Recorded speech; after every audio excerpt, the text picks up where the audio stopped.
কোরবানি কি দিবেন নি? বাইরে দুঃখের কথা কি কমু ভাই, আসলে এত বছর কোরবান দিতেছি, যেমন সমাজ মুখ দিয়েছি, আমগো মধ্যবিত্ত ফ্যামিলির এই যে একটা সমস্যা, কোনো বছর টাকা থাকে, কোনো বছর টাকা থাকে না। এমন একটা তো বিপদে পড়ে গেছি ভাই, আমার দ্বারা তো সম্ভব নেই, এবার আমার পকেট খালি, আমি দাঁত দেনা করি কোরবান দিলে তো আমার কোরবান হইব না।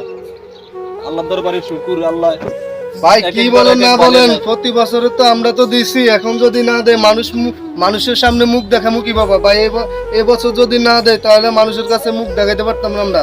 এখন যে বাবা হোক ভাই একসাথে যেত দিয়েছি, তো এখনো মনে হয় এবছর কোরবানিটা দেন। ভাই তা তো ঠিক আছে, কিন্তু আমার তো সামর্থ্য নাই ভাই, এত বছর কোরবান দিছি, এখন কেমনে দিই, আমার কাছে তো কোনো টাকা নাই।